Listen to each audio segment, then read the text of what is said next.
Au nom du Père et du Fils et du Saint-Esprit. Amen. Bonjour, chers abonnés et amis spectateurs d'Ave Maria TV. Soyez les bienvenus à notre 6e émission intitulée « Sur les pas de Jésus ». Aujourd'hui, nous allons parler de la résurrection de Lazare et je ferai allusion également à l'encyclique du Saint-Pape Jean-Paul II dont le titre est « L'Évangile de la vie ». Seigneur, tu es pour nous la résurrection et la vie. Celui qui croit en toi ne mourra jamais. À présent, nous allons écouter les lectures proposées pour le 5e dimanche de Carême.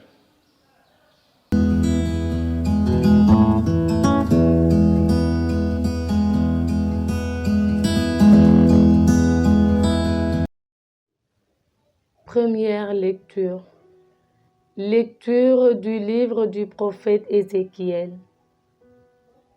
Ainsi parle le Seigneur Dieu. Je vais ouvrir vos tombeaux et je vous en ferai remonter, ô mon peuple. Et je vous ramènerai sur la terre d'Israël. Vous saurez que je suis le Seigneur.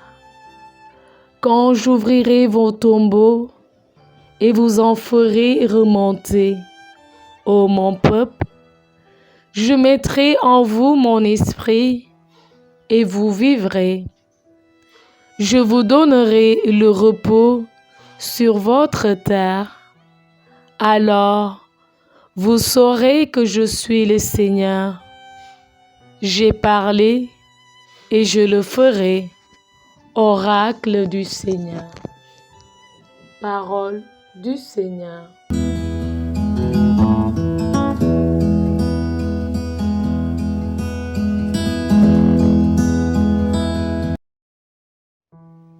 Psaume 129, 130. Près du Seigneur est l'amour, près de lui abonde le rachat. Des profondeurs je crie vers toi, Seigneur. Seigneur, écoute mon appel. Que ton oreille se fasse attentive au cri de ma prière. Près du Seigneur est l'amour, près de lui abonde le rachat. Si tu retiens les fautes, Seigneur, Seigneur, qui subsistera? Mais près de toi se trouve le pardon, pour que l'homme te craigne. Près du Seigneur est l'amour, près de lui abonde le rachat. J'espère le Seigneur de toute mon âme. Je l'espère et j'attends sa parole. Mon âme attend le Seigneur, plus qu'un veilleur ne guette l'aurore. Près du Seigneur est l'amour, près de lui abonde le rachat. Oui, près du Seigneur est l'amour, près de lui abonde le rachat. C'est lui qui rachètera Israël de toutes ses fautes. Près du Seigneur est l'amour, près de lui abonde le rachat.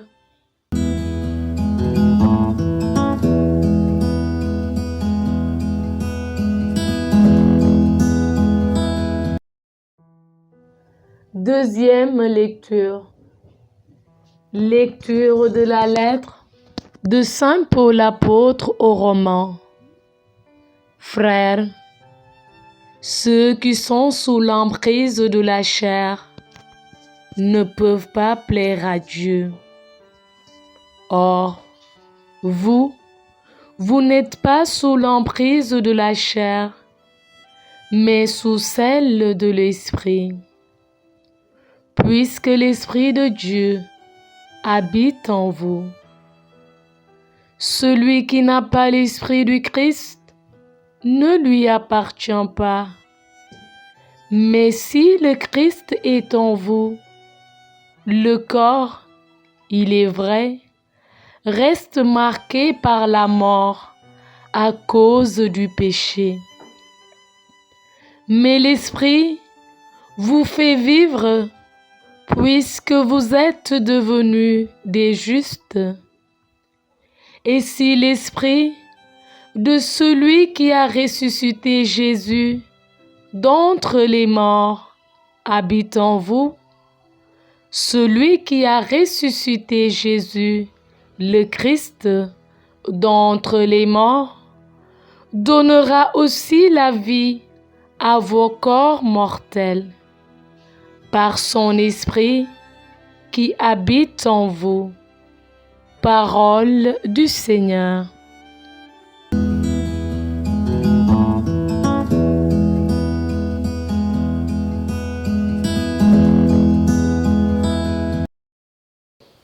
Évangile de Jésus-Christ selon Saint Jean.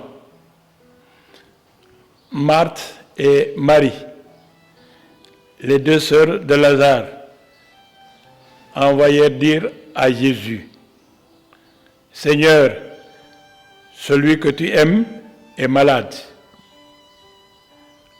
En apprenant cela, Jésus dit: cette maladie ne conduit pas à la mort.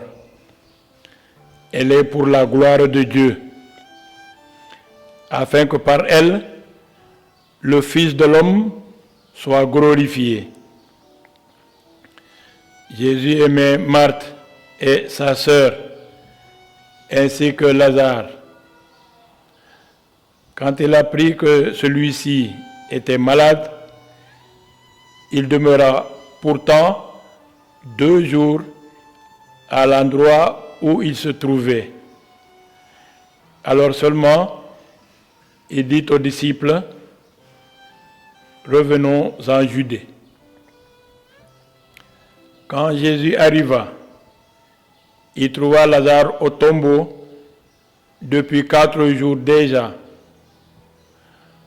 Lorsque Marthe apprit l'arrivée de Jésus, elle partit à sa rencontre, tandis que Marie restait à la maison.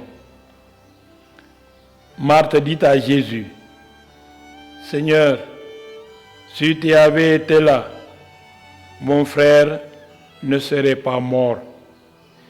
Mais je sais que maintenant, Dieu t'accordera tout ce que tu lui demanderas.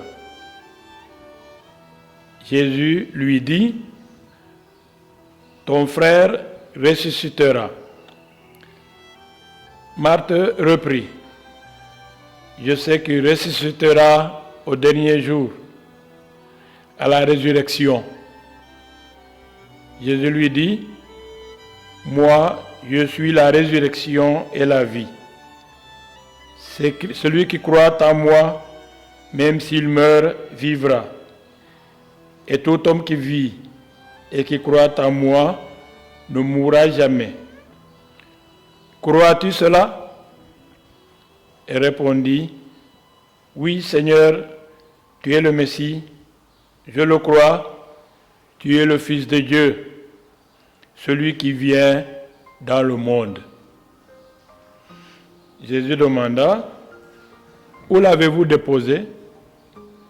Ils lui répondirent: viens voir, Seigneur. Alors Jésus pleura.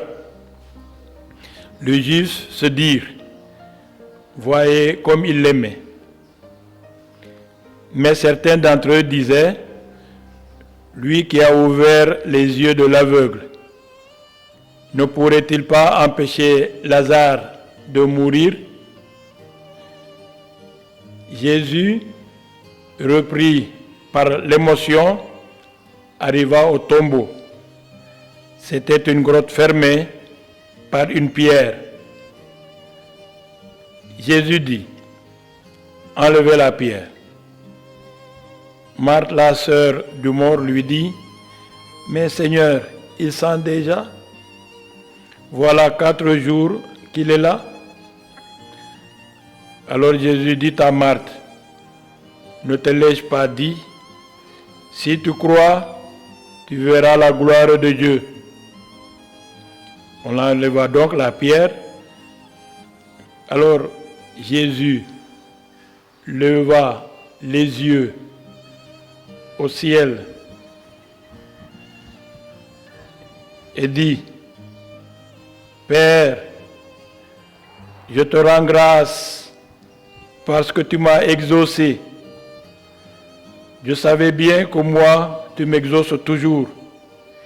Mais si j'ai parlé, c'est pour cette foule qui est autour de moi, afin qu'ils croient que tu m'as envoyé. Après cela, il cria d'une voix forte, Lazare, viens dehors. Et le mort sortit, les pieds et les mains attachés, le visage enveloppé dans sueur. Jésus leur dit, déliez-le et laissez-le aller. Les nombreux Juifs qui étaient venus entourer Marie et avaient donc vu ce que faisait Jésus crurent en lui. Acclamons la parole de Dieu. Louange à toi, Seigneur Jésus.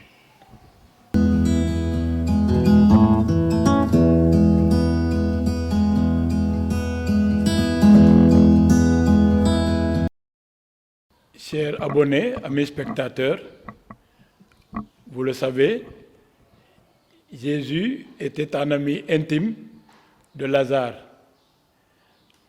de même que ami des sœurs de ce dernier, c'est-à-dire donc de Marie et de Marthe. Lorsque Lazare est tombé malade, Jésus a tardé à aller lui rendre visite. Et voilà que Lazare a fini par tomber dans la mort. Lazare a fini par mourir. Et Jésus est arrivé alors qu'il avait fait 4 jours déjà au tombeau. Comme l'Évangile nous l'a révélé, Jésus l'a ressuscité, mais il vaudrait mieux dire l'a réanimé, alors qu'il avait fait 4 jours déjà au tombeau, comme je viens de vous le dire. De ce passage de l'Évangile, que pouvons-nous retenir en ce 5e dimanche de Carême? C'est Jésus lui-même qui nous donne la première réponse. Jésus nous dit qu'il a tardé à venir à voir son ami Lazare pour que le Seigneur soit glorifié. Pourquoi? Parce que Jésus est le Dieu lui-même. Et ainsi donc, en donnant à nouveau la vie à Lazare, est lui-même glorifié dans le Père et dans la force de l'Esprit Saint.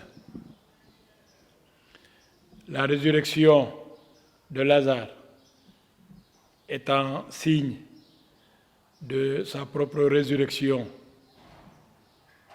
C'est aussi un signe de la nôtre, parce que nous croyons qu'après cette vie, nous vivrons aussi avec Jésus. La deuxième réponse, c'est que l'évangile de la résurrection de Lazare nous amène donc à parler également de la richesse de la vie. Vous savez que le pape Jean-Paul II a écrit une encyclique et l'a intitulée l'Évangile de la vie. Et dans cet évangile donc, il nous demande de cultiver la civilisation de la vie. Il nous demande donc de tourner le dos à la culture de la mort. Parce qu'il y a un phénomène nouveau et des lois nouvelles qui font qu'aujourd'hui, l'on est prêt à commettre l'avortement, l'euthanasie, le suicide assisté, comme on pourrait dire. Dans certains milieux, on favorise même la consommation de la drogue, de l'alcool. Or, ces substances même peuvent entraîner à la mort. Alors nous autres, en tant que chrétiens, nous devons lutter contre ce phénomène. Ainsi donc, non à l'IVG, ça veut dire interruption volontaire de grossesse. Non à l'euthanasie. Le mot euthanasie vient de deux mots grecs, qui veut dire bien, et thanatos qui veut dire la mort. C'est le fait de donner la mort à quelqu'un de manière douce, par un procédé médical peut-être. Non au suicide médicalement assisté, parce qu'il semble que dans certains pays, l'on a voté des lois estimant que chacun a le droit de choisir sa propre mort. Non aux drogues douces, mais surtout aux drogues dures qui peuvent entraîner la mort. Je veux parler donc de l'alcool, du tabac, de cannabis et autres. Non au trafic d'organes humains, parce que ça suppose donc que pour voir ces organes, on aura commis un crime. Non aux contraceptions abortives de toutes sortes, parce que ces contraceptions abortives sont assimilées avec l'avortement qui entraîne la mort de bébés, de fœtus. Parce que nous devons cultiver la civilisation de la vie, puisque nous devons nous attacher à la culture de la vie, nous disons oui à la naissance des bébés, oui aux soins des malades, au soutien des personnes désespérées, oui à une vie sans tabac, sans alcool, sans drogue, oui à la protection de la nature même qui nous entoure, oui à la culture de la vie. En conclusion, en ressuscitant Lazare, Jésus annonçait sa propre résurrection et la nôtre. Notre propre résurrection, que ce soit lors du baptême ou après notre mort physique. Nous comprenons que Jésus est pour la culture de la vie. Ainsi donc, nous lui emboîtons le pas. Pour cela, allons lire l'évangile de la vie, c'est-à-dire l'encyclique du Saint-Pape Jean-Paul II. Il suffit seulement d'ouvrir Internet. Il ne nous reste plus qu'à prier les uns pour les autres. Prions pour les catéchumènes, puisque l'évangile de Lazare sert de cadre pour le troisième scrutin des catéchumènes, puisque morts à leur péché, une fois baptisés, ils mourront vieil homme et ressusciteront. Pour comprendre cela, il faut vous rappeler que l'on baptisait autrefois par immersion, c'est-à-dire qu'on plongeait les catéchumènes dans l'eau, et comme quand on reste longtemps sous l'eau, on peut mourir. Ainsi donc, on comprenait par là que les catéchumènes mouraient à leurs vieilles habitudes pour ressusciter à une nouvelle vie, respirant la vie de Jésus. Dieu notre Père, toi qui es miséricorde, vous nous avez donné la passion de notre Seigneur Jésus, le Christ, comme preuve d'amour. Que cette passion aide les catéchumènes à découvrir votre amour, à découvrir également le service de leurs frères et qu'ils comprennent jusqu'où peut aller ce don de soi par Jésus, le Christ notre Seigneur. Chers spectateurs, chers abonnés d'Ave Maria TV, il ne me reste plus qu'à souhaiter que le Seigneur, par l'intercession d'Ave Maria, Notre-Dame des Malades, nous délivre. Parce que le Seigneur, qui donne la vie, est capable de faire un miracle, ne serait-ce que par l'intercession de Notre-Dame, de la Vierge Marie. Nous nous rappelons qu'en des circonstances pareilles, au XIXe siècle, Marie a eu à intervenir parce que dans les années 1830, il y avait également la peste qui ravageait l'Europe.